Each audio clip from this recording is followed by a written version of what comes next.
Hello, everybody, and welcome to Qubit Tensor Labs Live. Today, I am excited to be in our actual office space. Normally, I take this meeting from like my home office or on the road because I have awesome internet.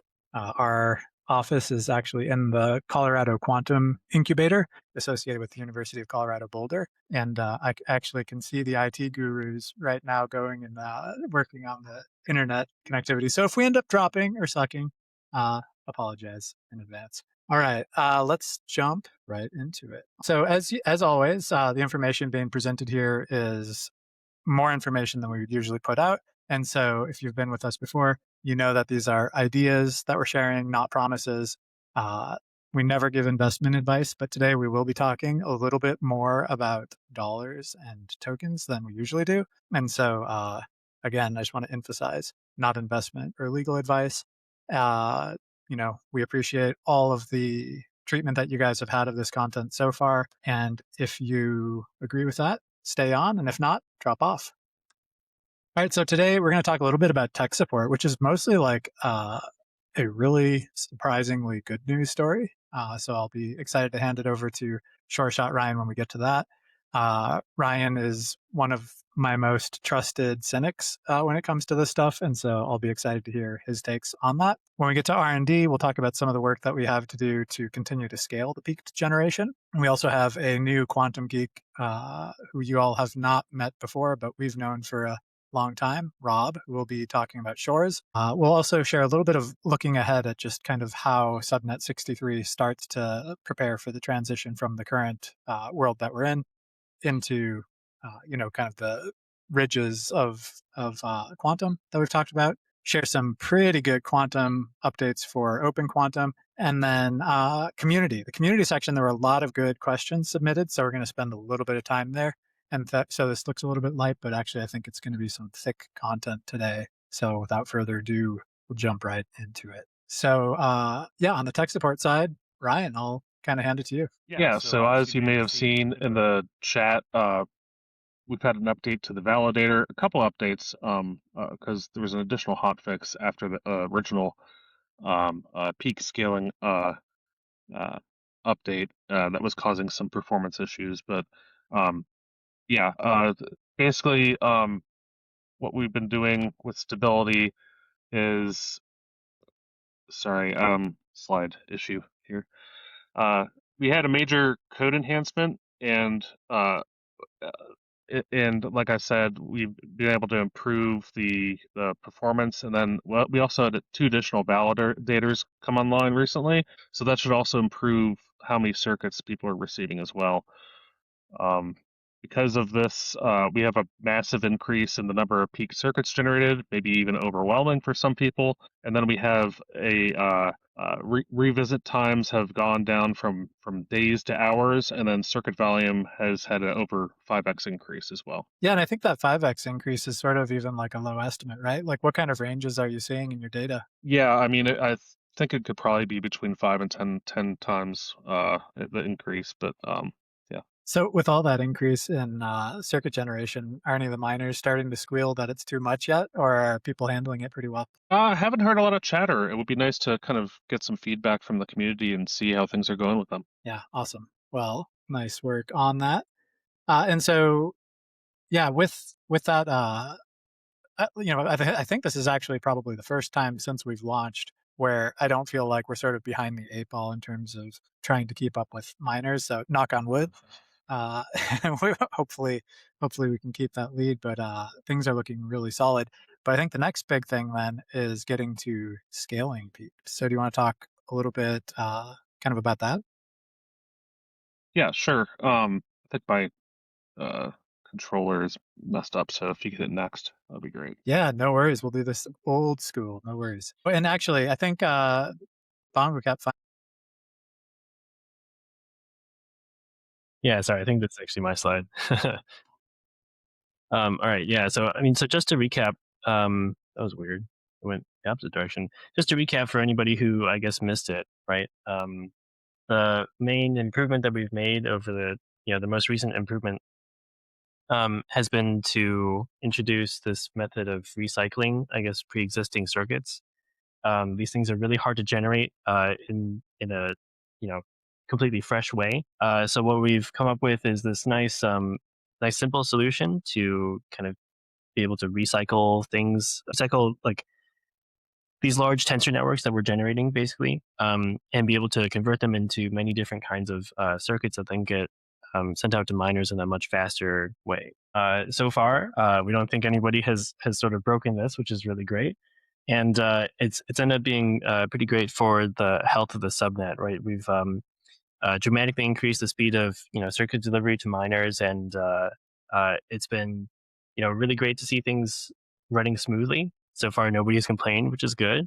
Um, and the main thing that I guess we want to think about looking forward is how to anticipate minor innovation, because while this has dramatically improved the current performance of the subnet, eventually miners are going to innovate and start asking for much larger circuits and more frequently, and that's something that we need to stay on top of. Yeah, and so with that, Ryan, what are we kind of looking at next? Yeah, if I could actually get next. I think. Yeah, Yeah, just give me a shout out anytime, brother. yeah, I had the same problem as Will, where the slide controller made it go backwards, and that confused the heck out of me, tripped me up. But yeah, no worries. Technology happens. The bottleneck was volume. The next is scale. Today miners, are competing by solving the same level of difficulty faster than others, right? Especially now that we've increased decreased the revisit times and gave people more circuits to solve. So it's really a game of speed at this point. And then scaling will enable them to take on harder challenges, and then increasing the difficulty by one doubles a miner's score. We are currently memory bound by GPU memory as well, doing that uh, kind of generation, I guess you could say. So our goal is to leverage work done to increase the quantity. There's a path uh, to now increasing the scale as well. So we just need to kind of start to try to implement that. Yeah. Okay. That sounds awesome. And like I think with the memory bounds from GPU memory, it's been super harsh trying to like push beyond where are we at, like 39 qubits right now.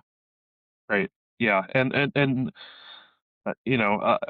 there is some capability to generate 40 and 41 with an H100, but it rarely succeeds. Currently, if a validator cannot get above a certain qubit level, then they're actually capped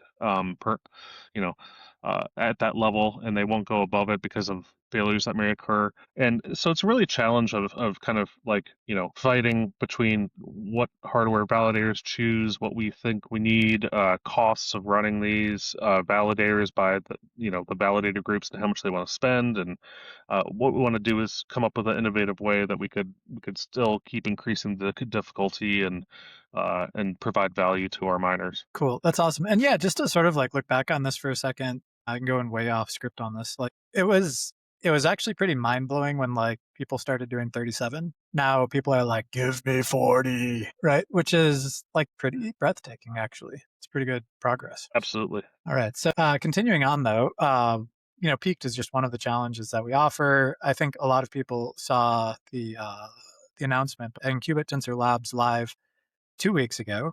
We sort of said, hey, if you guys want to see the paper a little bit earlier than we usually put it out, we'd be happy to put it out. And so, yeah, it was only 8:21 on Novelty Search that we first sort of teased that Shores was going to be a thing. And now that's out there in live. And we actually have the kind of architect behind this challenge and the primary author of the technical paper, Rob, on the call with us today. And so, Rob, I'll sort of hand it over to you to talk about Shores. Well, hi, everybody. It's good to meet you. So, Hey, Rob, actually, let me go off script for a second. Yeah. Nobody's met you before. You No. should give a quick little recap. Introduce yourself. Yeah, I'm Rob. I'm a PhD in physics and been interested in quantum algorithm development, and joined Quantum Rings about a year ago, and I love the algorithm development. Shores, spent a lot of time with Shores and interested in other types of algorithms like financial algorithms and things like that, which maybe we'll see what we can work in. But that's just a quick introduction. Let me introduce you to the algorithm. That's probably more what you're interested in. Um, so, the Shores challenge. So Shores algorithm is exciting because, like, for example, with Bitcoin, you're trying to solve factoring problems, and it's important because one of the really big exciting things about quantum computers that got them on the map is this very algorithm, because it's predicted that it'll break RSA encryption eventually. It can't do it now, but what you can do now is run it in simulation. And so that's what we're giving you. So the goal of Shores is to factor a semi-prime number into two prime numbers by doing an order finding. And this challenge is going to um, focus on the order finding, which I'll explain more in a bit. The structure, I will also explain a bit. I have a diagram, which is easier to look at than this short paragraph. And then the output. One of the important things is Shores is a factoring algorithm. And so you take your semi-prime and you factor out two primes. But the quantum part of that really stops at this period finding. And so that's where the challenge is going to be, is we're going to generate the data. It's going to be different from the peaked circuit, because instead of actually sending the final answer, you're going to send your raw data. So let me show you what the circuit looks like. Well, we're still got peak Shores. Our slide remote control backfires again. Sorry, everybody. Okay, Do the yeah, and it opposite of what you looks think. like I got this in the wrong order, so I'll have to remember that. But I wanted to show you guys Shores circuit, because this is really the way to understand Shores. And um, the generating function, I don't know, can you see my cursor? No, we can't. But All right, so yeah, so the generating function is at the bottom. This f of x is equal to a to the x mod n. That is really the key function in Shores.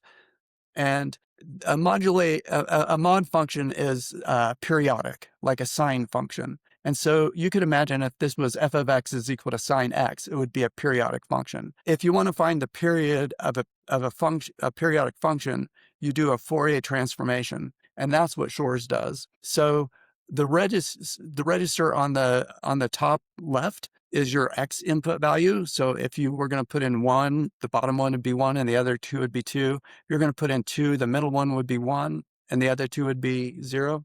That's where you put in your x value. Now the secret, or not the secret, but the way that Shores works is you put these Hadamards on, which I don't know if you guys have been following how quantum gates work, but this puts it in superposition so that you're looking at all of the x values at once. So if you could imagine, like, if you're looking at sine x, it's like you have your entire x-axis. You're looking at it all at once and doing the Fourier transformation. And then at the bottom, what you're doing is you're representing your a values. And this is my text here is not great, but it should be u a to the 2 to the 0, u a to the 2 to the 1. So this is where you're creating that a to the x part of it. So that is what Shores circuit looks like. And then how to go from the period to the primes takes a little bit of math, and I'm not going to get into it here, but it's easy to find.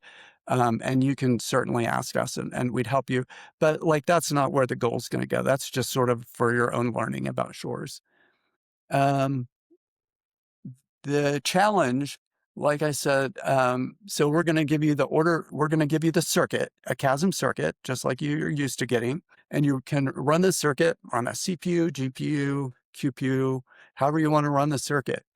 We're not going to find n. We're going to get the raw data and analyze that raw data. And then the difficulty of this scales similar to the peak circuit. It grows exponentially, or at least geometrically, I think exponentially, as you go up in level of difficulty. And this is going to be quoted in level of difficulty rather than in qubits. And the reason for that is the registers, like if you have two registers, they grow together. So you can't just add one qubit. You've got to add two at a time or three at a time. So we're doing it in levels of difficulty. And just to be fair to you, I put features on the raw data just as verifications that it's been run, to do more of a proof of work. So the output, the data that you guys get is not going to be a pure signal. It's going to have some features added to it. So anyway, that is the challenge. Perfect. That's really cool. And that whole like adding of features into it is it's a cool security feature that you've added. One of the questions that came up That's right. uh, in the kind of like pre-meeting Q&A was around some of the fingerprinting stuff that we had talked about in the past. So I'll kind of comment on that. But this is sort of like a Shores specific fingerprint that Rob's introducing to basically ensure that, real quantum simulation occurs. Really cool. All right. So as we continue on, that takes us through most of the technical part, but to give kind of like full visibility into where Shores really is, we had previously shared a version of this kind of high level status that showed that most of the work was done. We're putting dates on it now. We will publish the public branch that shows Shores in its full implementation on October 9th. I believe that is a Thursday, but don't quote me on that. And the aim is to give miners time to go in and actually start working on that, get that implemented. And then the intention is to launch it on Monday, October 13th, US time. So if you're overseas, that'll be kind of in your afternoon, evening. But hopefully that should give all miners a chance to onboard and get ready for the challenge. So we're super excited to see how everybody does with it. All right. Looking ahead. So we heard the team talk about the peak circuit, which has been like an extremely reliable, very hard to do anything other than a real quantum simulation on, and some of the tuning that they've done to improve the number that gets generated for those. We'll continue to work on scaling those up even further. Rob shared about Shores, this new challenge, which is super exciting because it's, literally the algorithm that basically triggered all governments to start massively funding quantum computing. So our miners will get some hands-on experience with that. But as we look ahead, I just kind of want to touch on the 63 roadmap, and then we'll sort of transition into open quantum before getting into more of the community topics. So looking ahead, we talked about this in Qubit Tensor Lab Lives on September 4th, but basically saying quantum computing, you can kind of look at that as analogous to being the shoots of quantum. Quantum Innovate, you can look at that as sort of being analogous eventually to the ridges of quantum. And if we kind of say like, okay, well, we just described these problems where you give me a problem, I execute it and I deliver the answer, and you tell me how I did and I get emissions. And Ridges is much more focused on delivering innovation on algorithms through source code. How do you sort of make that transition? And so today, the subnet kind of looks like this, again, with these challenges to cut your teeth on. But we're going to be expanding that. And so, well, we will continue to operate what we originally called the phase one challenges for a period of time. But we're really looking to start to transition more and more over time to these much bigger things that are really focused on advancing some of the biggest challenges that face quantum computing. And in doing that, to create a wake of quantum IP that can either be commercialized or licensed.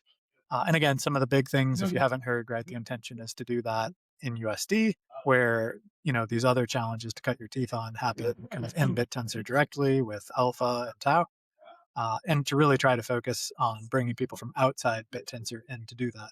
Now, as we do that, and as we prepare for that, we need to sort of begin to align incentives. And so one thing we quietly did a few weeks ago, and we announced it wasn't like we did it opaquely, but we didn't draw like a lot of attention to it, was we started collecting a small portion of miner emission into an innovation pool. Right now, that's at about 10%. And so a big part of that is starting to sort of fill the pools that will be used in the incentivization for this next phase.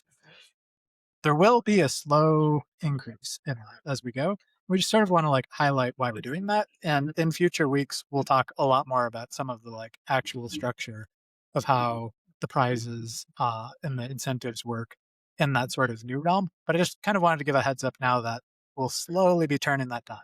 And we'll do it in a way that's very like thoughtful to the miners who are on current challenges, but in a way where it starts to, again, populate those award pools that we'll be using in the next phase. Also, I suppose, while we don't usually comment on tokenomics, there probably is like a tokenomics impact of that change also. Okay, so the big vision, though, is to get both the quantum compute and these quantum challenges live on Open Quantum. And so without further ado, let's talk more about Open Quantum. All right, so this was kind of like the format that we used to talk about the status of Shores. And it's just not deep enough to give you kind of any level of detail. Hey, Omar, can you ask those guys to pipe down a little bit? Sorry, we got someone's having a party at the incubator. But so what we'll do is we'll go kind of a level deeper than that. If you look at this kind of in progress stage, there are a number of different elements. First, we have to develop the subnet code. And the subnet code has made actually tremendous progress. So validators, the validator code is written, the miner code is written, job management, scoring, like a lot of the key things are done. This has all been run on LocalNet, but we're at the point where we're about to start getting things onto testnet. And we're actually just about to do our first end-to-end dry run where things went all the way from web UI onto physical quantum computer, which is pretty exciting progress. But that subnet code is just what it takes to run most subnets. We actually have this whole open quantum platform that needs to be built on top of that. And so the Open Quantum AI API has made a huge amount of progress also. Really, the key things remaining in here are a little bit of business logic.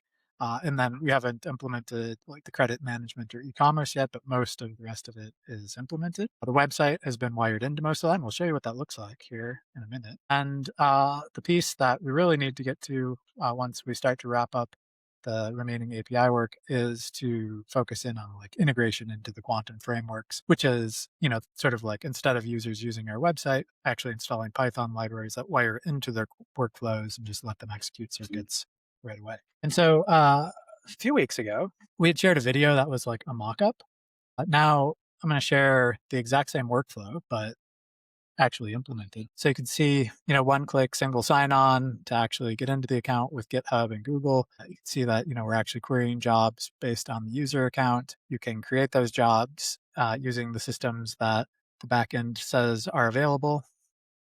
You can go in and upload your CASM files, give it all the necessary metadata that you're looking for. Now, again, the e-commerce and the credits are mocked up still. So you'll probably see some funny numbers on those, but don't be distracted by that. You submit your job, and that job ends up going all the way down to where the validators then pick it up, transfer it into the miners that wrap quantum computers, and the job goes to the quantum computer, which is pretty intense. Now, you can also from here, see that filtering's working, but you can also cancel your jobs and manage them if you decide that you had set some parameter wrong or whatever. And so, yeah, I guess the gist is that, I can't remember when we showed this, whether it was 4 weeks ago or 2 weeks ago, a mock-up, but like pretty mind-blowing that the team has taken this all the way down to implementation. That's all fired up. I mean, hats off. In fact, I saw something recently where, we sort of talked about all of those different major components, right, which all have smaller components within them. But I think it was like, and Ryan, it was like 150,000 lines of code so far in just the API project. Is that right? Am I thinking about that right? Yeah, in our full stack area for just the backend APIs and services. Yeah, wild progress. So nice job so far, guys. And yeah, we'll be super excited to get that launched and going. All right, so hey, as we go, let's talk community. And so we spent a lot of time last time we talked with sort of like the positive hype because we're coming off of Quantum World Congress.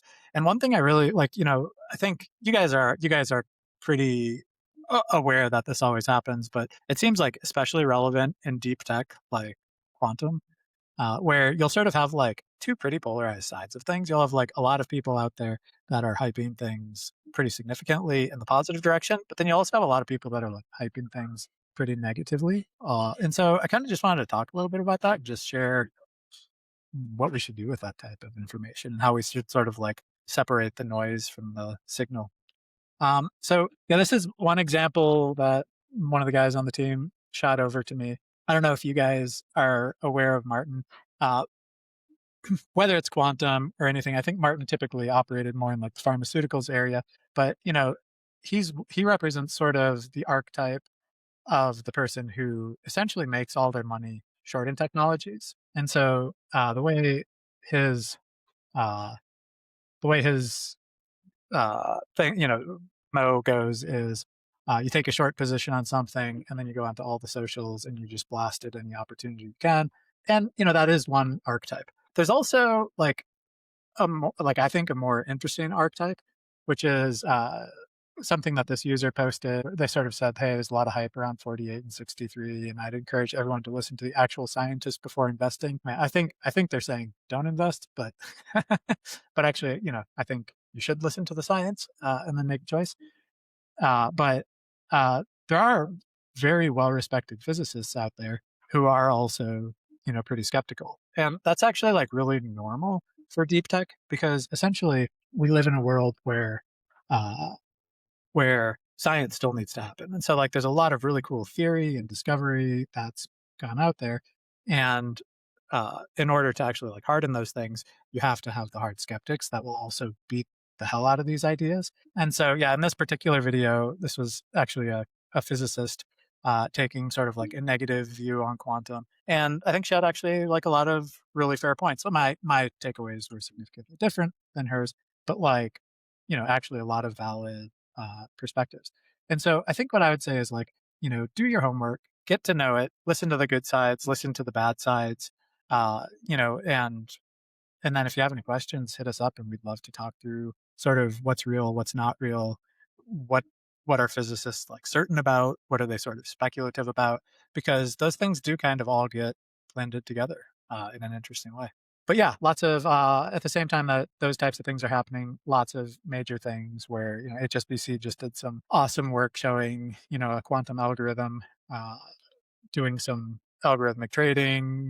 We continue to see government prioritizing quantum along with AI and basically no other technology areas, which is pretty crazy. And lots of other exciting things coming from the market. So obviously, lots of positive hype. Which really does outshine, I think. All right, so Q&A. You guys put a lot of questions in, and we're going to go a lot deeper than we usually go. So I'm going to just repeat that all this stuff is ideas, not promises. I'm going to say some things about financials. Most of them are models and not actuals. There's no investment advice in here, but let's answer some of the questions you're looking for. All right, so we'll start with kind of a softball. Jeremy, let's go. I think this is Quantum Tangerine. Maybe he's trying. I don't know if you're trying to get rid of that. I'll stop calling him Quantum Tangerine.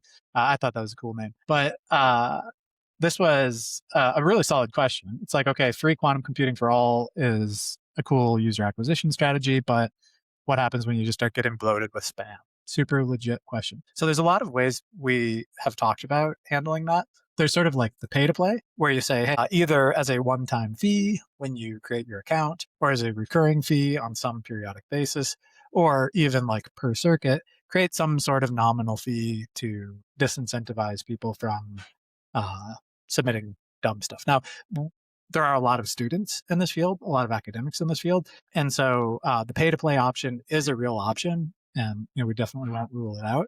But it's also not like a preferred option, because we really are focused on trying to like democratize access and allow anybody to innovate on the space. And so, but that is one option. The other option is like a very simple per user throttling, where you basically say, for any given account, you can only submit a job on N period.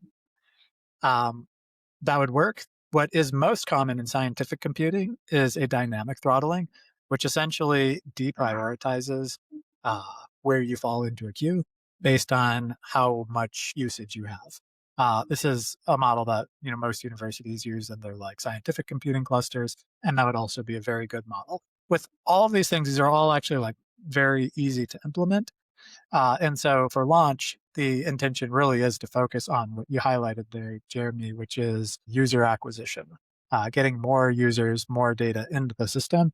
And so at launch, we will make it open, but we'll have these essentially ready to be able to, limit spammers as we go. Oh, there was one other option we had talked about that we didn't put in here also, which was basically like an implementation of an MFA type solutions. When you submit a circuit to be executed, it sends you a text message, and you need to follow a link in the text message to basically like, avoid people from just, creating fake accounts and spamming you.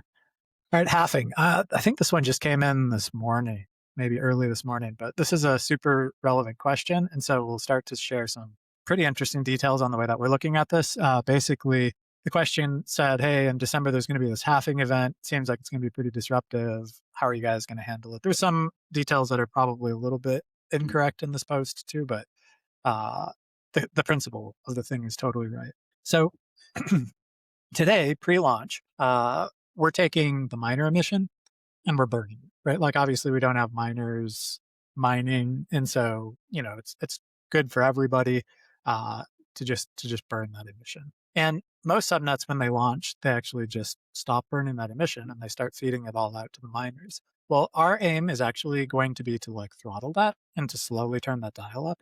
And so if you imagine at launch trying to continue to burn something like 80% of emission, one of the key things here is that the miner emission is essentially going to define the operational budget for the quantum computers. And so at some point, once demand is high enough, even if we have 100% of the emission going into it, there will be queues. There will be people lined up to execute their circuits.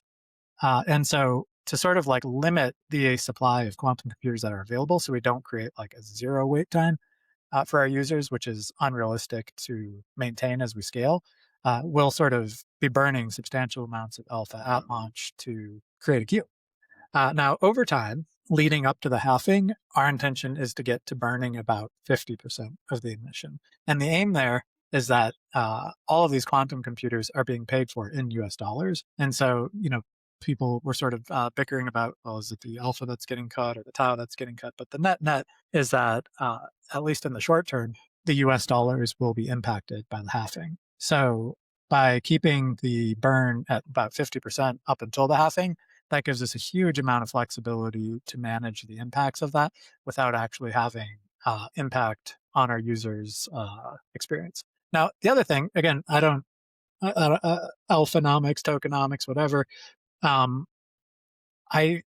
As I understand it, a lot of times at the launch of a subnet, you have a pretty significant impact on investors because they sort of say, hey, well, you go from burning all of this miner emission into distributing all of this miner emission, and that changes the tokenomics quite a bit. By actually turning that dial slowly, I think we also create a much more kind of comfortable environment for investors because the tokenomics math just looks a little nicer.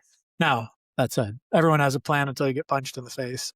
So once we get going and we launch, we'll sort of see how things go. Those numbers probably won't be the exact numbers, but sort of take them as the current guidance. All right, value creation. So some good questions around what is the actual value. And so I'd love to spend just a couple minutes sort of modeling that. Now, again, this is model only, but this is one of the two top models that we use in terms of like estimating market. So if you look at Qiskit users, Qiskit is IBM's quantum framework. They've had a couple events where they released user counts at milestones. We also have a survey from the exact same time period from the Unitary Fund that showed what the market share of Qiskit users was to the total universe of quantum users from a survey. And so we can use that number to essentially forecast out what the actual estimated lower bounds of the number of quantum developers who are playing in the space are. And it's a pretty reasonably big number. We also can apply the compounded annual growth rate from these periods to sort of show where that would forecast into the future. Now, keep in mind that growth rate is from 22 to 23, which is actually like not the most popular time for quantum. 23 to 24 and 24 to 25 have actually been a lot bigger. And so these numbers actually underrepresent by logic what that market probably is. So then you can say, okay, well, what is that market? Well, now we have to start getting into some assumptions, which is the jinx of modeling. So consider the error bars on this 100%, right? Because until we start actually seeing business, these are all just assumptions. But if we assume that 15% of the community is hobbyists, 3% of them are professionals, and that leaves 82% for what I call freeloaders, right? They're not going to pay for anything anytime. Or maybe on the upper bounds, we give it a slightly higher percentages. And then we sort of say, okay, well, if you're a hobbyist, maybe you're doing 50 circuits a year on a real quantum computer, and maybe 10% of the time you're paying a couple bucks to jump in line, and maybe 50% of the time you're paying a couple bucks to do bigger executions. But if you're a professional user, you're actually doing a significant amount of work. You're probably doing low 100 executions per week. And you're doing these as private executions 100% of the time because you don't want your circuits being shipped out to a universe of miners, right? That actually has a much higher price tag on it. And if you map those numbers in, it creates a pretty compelling market, right? So I divided everything by 1 million so that these numbers wouldn't take up very much space. But, you start off with something like a $750 million market on the lower estimate and a $1.3 billion market on kind of the upper estimate. And if you sort of say, well, let's assume we can get some modest share, which, again, with a free quantum compute offering, we should be able to attract a substantial portion of the market. So these also feel like they're kind of sandbagging a little bit. That creates capture for open quantum that would look like something like 22 million to 40 million in the first year, with a pathway leading up to billions of dollars. And by the way, like when we were talking about the anti-hype, this is for like just quantum computers as they are. This isn't for like quantum computers that are actually solving the world's biggest problems. This is like literally for giving developers access to these quantum computers in their current form today with no technological advancement. And so, we're pretty excited about the market. We absolutely think it's real. Last, there were some questions about HHL and proof of compute. And so I know I do have Rob and I do have Will on, so I might actually ping you guys for some opinions on that. But before I do, the first question was from Neve, and it said, hey, will you tackle HHL? I'm impressed that you're asking about HHL because when you hear people talking about quantum algorithms, they very rarely talk about HHL. But my starting point is regardless of HHL or not, we are trying to get 63 migrating from these sort of toy problems into very bigger, meaningful problems. So whether or not we would do an additional challenge probably depends a lot on how Shores and Peaked sort of consume the attention of the mining community. But Rob, I'd love your take on just HHL, kind of a few thoughts about that algorithm in general, if you're available. Yeah, I'm here. So I think HHL is an interesting algorithm. It's one of the earlier algorithms that was developed. And one of the things that I think is interesting in it is that even though quantum computing has been around for a little while, I can't remember what the slide said when Pierre Shores came out with Shores algorithm, but there's not that many different algorithms that have been developed. And so HHL is kind of a quantum algorithm to do matrix math. And I've tried to use it before. And one of the limitations of HHL is that it requires a sparse matrix. And so that kind of limits the problem set that it can be applied to. So I think that the way I think of it is that it's kind of not a utility matrix math algorithm, but more of like a special case matrix math algorithm. Yeah, I think that's like a really good perspective. The other thing I would say, because like I tend to be less in the weeds than sometimes, you guys are, is like it's just harder. It's also harder to talk about it. Like from a marketing perspective, it's like, sure, what's that going to do? It's going to break encryption. Okay. QAOA, what's that going to do? Any binary unconstrained optimization problem, right? So like there's sort of these ways to like map a lot of the other quantum algorithms into like really big, exciting things that the world wants to talk about. And HHL, I think, is like, it's practical for like a subset of problems, but it's sort of like it's like lower down in the stack. So like totally a legit question, but probably wouldn't make it to the top of the list by my take. But I'd love more input on that. So yeah, I'd love to hear more. And then Will, the second one in here was about fingerprinting. And I'll share just a quick thought on it, and then maybe I'll have you go a little bit techier on me.